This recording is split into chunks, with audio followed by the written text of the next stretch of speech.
Bonjour, ici Jacques Gauthier pour vous présenter mon livre sur Thérèse de Lisieux et les familles.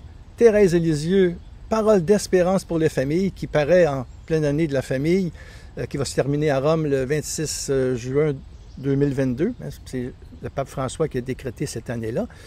Alors c'est sûr que c'est un programme de vie pour les familles avec Thérèse, mais Thérèse n'a rien écrit sur les familles. Alors vous allez me dire, oui, mais qu'est-ce qu'elle peut dire? Eh bien, je dirais, il y a trois raisons principales que Thérèse peut nous donner une parole sur les familles. D'abord, elle a vécu au sein d'une famille remplie d'amour, dont les parents, Louise et Élie Martin, ont été canonisés, comme quelque chose, et probablement que sa sœur Léonie sera aussi béatifiée.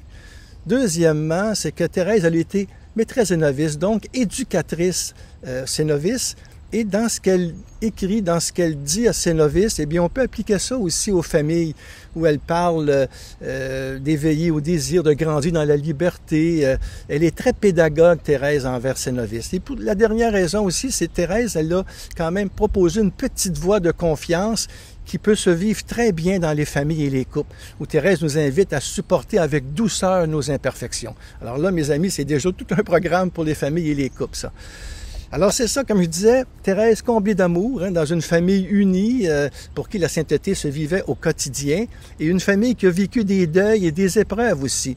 Alors ça, j'en parle dans le livre de la famille Martin, surtout au deuxième chapitre. Au premier chapitre, je définis un peu la famille comme une réalité sociologique et un lieu théologique.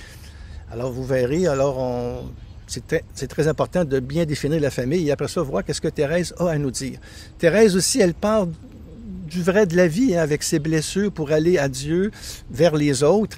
Et c'est un parcours de foi qui l'a préparé à devenir une maîtresse de vie spirituelle, comme disait le pape Jean-Paul II, quand il a dit que Thérèse avait vraiment élaboré une véritable science de l'amour divin. Alors, elle trace tout un programme de vie pour les couples et les familles aussi dans sa petite voix.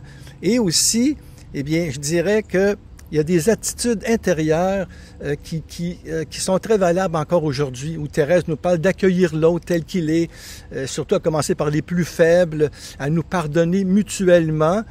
Et je pense que justement, dans ce livre-là, c'est pas tellement loin des réalités que nous vivons aujourd'hui. Les attitudes que Thérèse nous propose sont toujours actuelles, c'est-à-dire créer un contexte d'accueil et d'amour, d'écoute pour les familles, accorder la priorité aux plus souffrants, assumer sa solitude tout en étant solidaire envers les autres membres de la famille, s'émerveiller des petites choses du quotidien, passer de la famille restreinte à la famille élargie.